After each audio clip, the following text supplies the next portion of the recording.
Morning.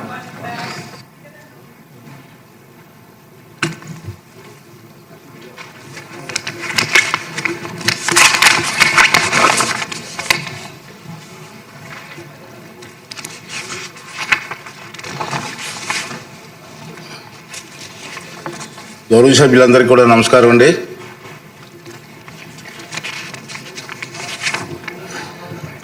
ఇప్పుడు question hour start చేద్దాం. First question number request మీద పోస్ట్ పోన్ చేయడం జరిగింది. Second question number 602 revenue minister గారు.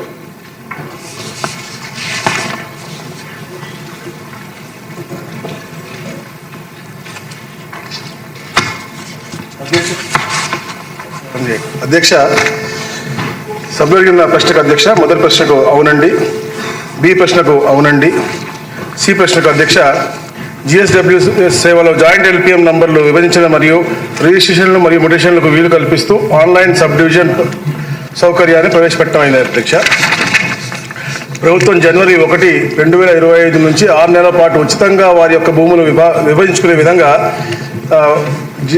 జిఆర్టీ నంబర్ 1 ద్వారా ఉత్తర్వులు జారీ చేయడం జరిగింది. అధ్యక్ష, 10/3/2025 తేదీ నాటికి జాయింట్ ఎల్పిఎం విభజన కోసం 85,571 దరఖాస్తులు ఉన్నాయి. అధ్యక్ష, వాటిలో 69,142 దరఖాస్తులను పరిష్కరించడమైంది. అధ్యక్ష, డి ప్రశ్నకు అధ్యక్ష, అవునండి, షెడ్యూల్ చేయబడిన నిర్దిష్ట సమయం మార్చి 31, 2025 వరకు ఇవ్వబడడం జరిగింది. అధ్యక్ష, థ్యాంక్ యూ. అధ్యక్ష, విజయలక్ష్మి గారు, ఎమ్మెల్యే గారు.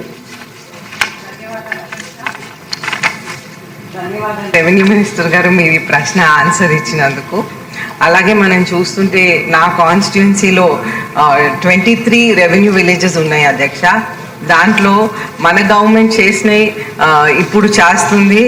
ఓకే, అక్కడ కొద్దిగా అన్ని సరిహద్దులు సరిచేస్తున్నారు, ప్రయత్నం అట్లీస్ట్ జరుగుతుంది. అధ్యక్ష, కానీ గత గవర్నమెంట్లో అయితే మనం చూసాము, ఆనాటి ముఖ్యమంత్రి చేసిన సర్వేలో అయితే 8 రెవెన్యూ విలేజెస్ అనేది జరిగిపోయినాయి. అధ్యక్ష, జొన్నవలస, రాకోడు, ద్వారపుడి, పినవేంలి, సారిక, చెల్లూరు, సిరియాల్పేట, దుప్పాడ, ఈ 8 విలేజెస్ కూడా సరిగ్గా జరగలేదు. అధ్యక్ష, అంటే ఒక పక్క ఒక బౌండరీ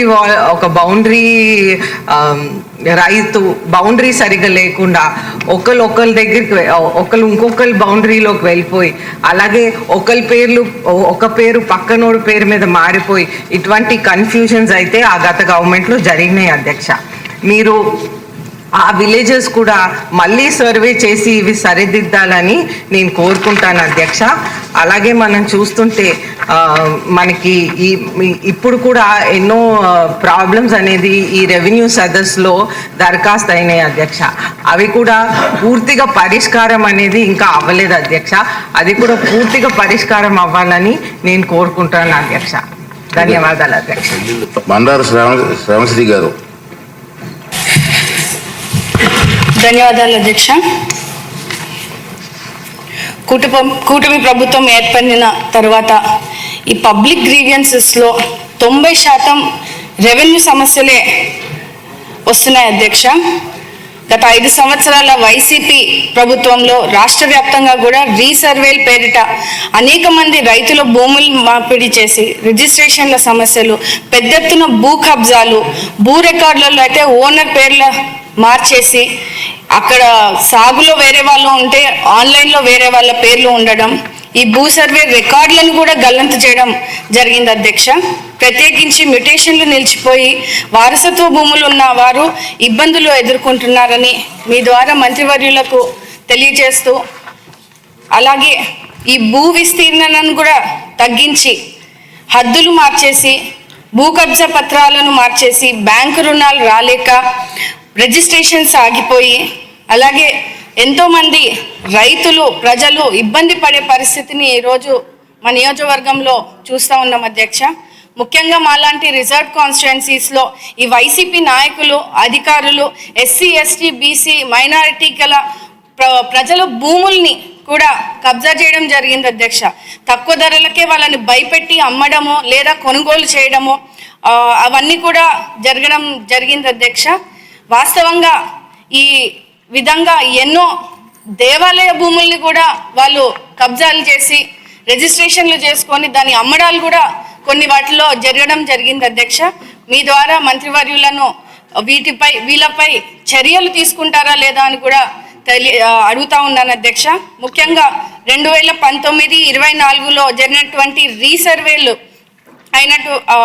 అన్నట్టు కూడా తిరిగి రీసర్వే చేయించాలని కూడా మీ ద్వారా మంత్రివర్యులను కోరుతున్నాను అధ్యక్ష. గత 5 ఏళ్ల వైసీపీ ప్రభుత్వంలో భూ సర్వేల పేరిట పరిష్కారం చేయకపోగా కొత్త సమస్యలను కూడా పుట్టించడం జరిగింది అధ్యక్ష.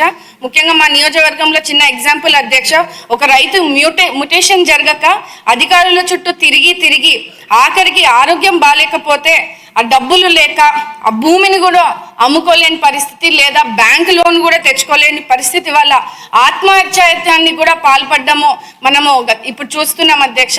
దయచేసి మీ ద్వారా ఈ సర్వే విలేజ్ ఆఫీసర్ల పైన కూడా విచారణ వేసి వాళ్ళపై చట్టపరమైన చర్యలు కూడా మీ ద్వారా తీసుకోవాలని రెవెన్యూ అధికారుల పైన మనము ఖచ్చితంగా దీన్ని పర్సనల్గా తీసుకొని ఈ రైతులు ఏదైతే పేద రైతులు ఇబ్బంది పడ్డారో మీ ద్వారా మంత్రివర్యులు చర్యలు తీసుకోవాలని తెలియజేస్తున్నాను. ధన్యవాదాలు అధ్యక్ష. ఈ భూమి మార్పిడి అదేవిధంగా రిజిస్ట్రేషన్ వ్యవహారంలో మన్యంలో చాలా ఇబ్బందులు అనేవి ఉన్నాయి అధ్యక్ష.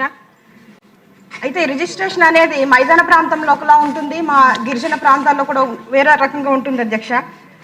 అయితే ఖచ్చితంగా సెటిల్మెంట్ పట్టాదారులకి అదేవిధంగా జిరాయితీ భూములు కలిగిన వారికి మాత్రమే రిజిస్ట్రేషన్ అవకాశం అనేది మా ఏజెన్సీ ప్రాంతంలో ఉంది అధ్యక్ష.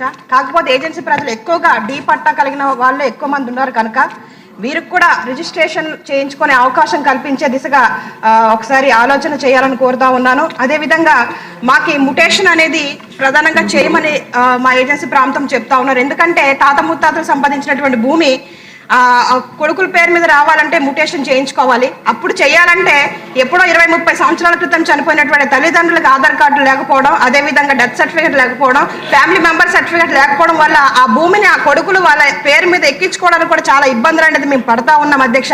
ఈ యొక్క భూమిని వాళ్ళు పంచుకుపోవడం వల్ల ఈ ఏదైతే అభివృద్ధి సంక్షేమ పథకాలను ఇవన్నీ కూడా మా ఏజెన్సీ ప్రాంత ప్రజలు నష్టపోతున్నట్టు పరిస్థితి అధ్యక్ష. అయితే ఒకటి కోరుతా ఉన్నాను, ఏజెన్సీ ప్రాంతంలో ఉన్న ప్రజలకు కూడా డీ పట్టా ఉన్న వారికి కూడా గిరిజన చట్టాలను అనుసరిస్తూ వారికి పక్కా రిజిస్ట్రేషన్ అవకాశాలు కూడా కల్పించాలని కోరుతా ఉన్నాను. అదేవిధంగా చిన్న విషయం అధ్యక్ష, ప్రజెంట్ మనం రీసర్వే పేరుతో గత ప్రభుత్వం అంతా కూడా ప్రభుత్వ భూములు కూడా మా ఏజెన్సీ ప్రాంతంలో కబ్జా చేసి పట్టాలు చేయించుకునేటువంటి పరిస్థితులు జరుగుతూ ఉన్నాయి, జరిగింది కూడా అధ్యక్ష. ప్రస్తుతం మనం వచ్చాక ఏదైతే రెవెన్యూ సదస్సులు పెడతా ఉన్నామో ప్రజలందరూ కూడా హర్షం వ్యక్తం చేస్తూ ఉన్నారు, మంచి రెస్పాన్స్ కూడా వచ్చింది. గతంలో అన్యాయం జరిగిన వాళ్ళకి ఇప్పుడు న్యాయం జరుగుతుందని ప్రజలందరూ మన మీద ఒక నమ్మకం, ఒక భరోసా ఉన్నారు కనుక ఖచ్చితంగా ఏజెన్సీ ప్రాంతంలో ఈ సమస్యలను దృష్టిలో పెట్టుకొని మంత్రివర్యులు గారికి సరైన నిర్ణయాలు తీసుకోవాలని కోరుతా ఉన్నాను అధ్యక్ష. ధన్యవాదాలు. ధన్యవాదాలు అధ్యక్ష. గత ప్రభుత్వంలో జరిగిన అతిపెద్ద స్కామ్ అధ్యక్ష ఈరోజు ప్రభుత్వ భూముల కబ్జా. ముఖ్యంగా ఈరోజు శాసనసభ్యులమైన మాకు వచ్చే వినతి పత్రాల్లో 70% ఈ భూముల గురించి సంబంధించింది అధ్యక్ష.